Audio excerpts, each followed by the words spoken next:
Welcome to this explainer. Today, we're jumping right into one of the most fascinating international operations in modern digital finance. We're talking about the massive takedown of the ChipMixer network. It's an absolutely compelling look at how global financial crime operates behind the scenes, and more importantly, how investigators are finally fighting back. Let's kick things off with a totally staggering number: $3 billion. That's a B. And that is the amount in Bitcoin allegedly processed by just this single service since 2017. So when German and US authorities moved in to seize ChipMixer's online infrastructure back in March 2023, they weren't just taking down some small-time operation. No, they were dismantling a massive piece of critical infrastructure that was used by digital asset thieves, massive fraud networks, and even state-sponsored hackers worldwide. But you know what's wild? The real victory here wasn't actually just the money. Authorities seized over $46 million in crypto, which is great, sure, but the absolute crown jewel was the capture of 7 terabytes of operational data. You see, a mixer itself actually generates records. Seizing those backend servers creates this incredible historical intelligence. It's capable of identifying users, connected services, and illicit transactions long after the platform disappears.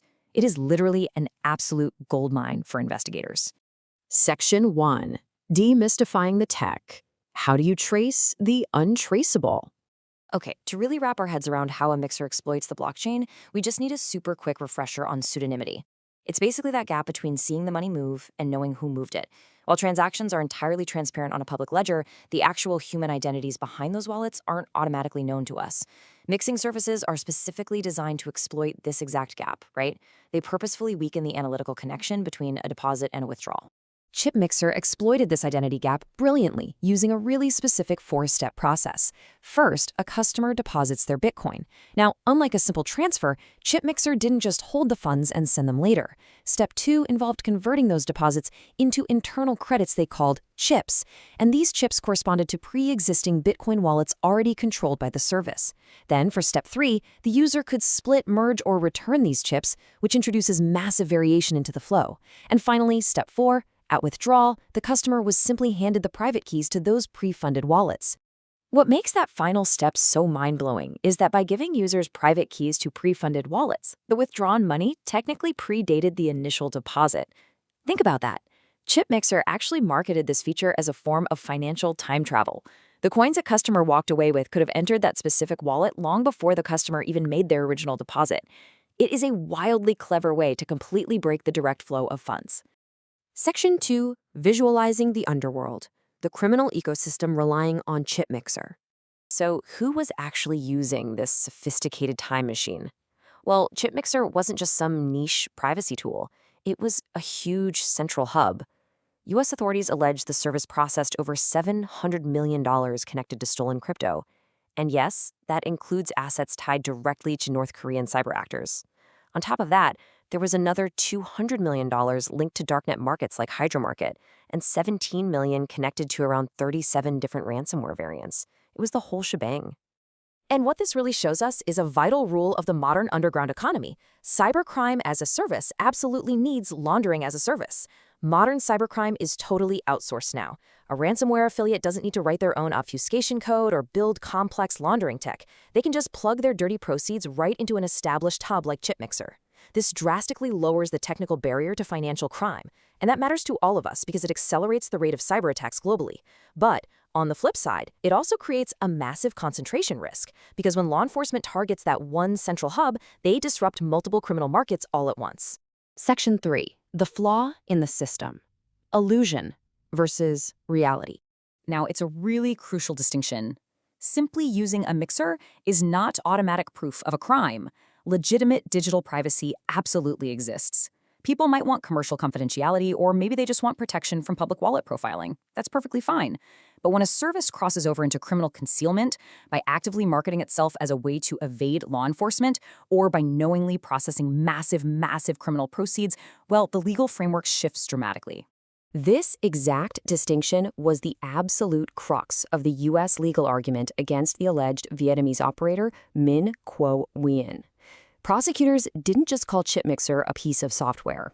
The allegation was that ChipMixer accepted value and transmitted equivalent value, effectively operating as an unregulated, unlicensed money-transmitting business. Now, as an impartial observer, it's vital to note that these are still allegations. The presumption of innocence totally applies here since Ween hasn't been convicted. But the legal theory is fascinating, isn't it?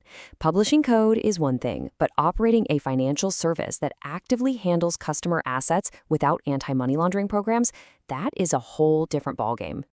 Section 4. Investigative Action. Cracking the case through human error. So, how did they crack it?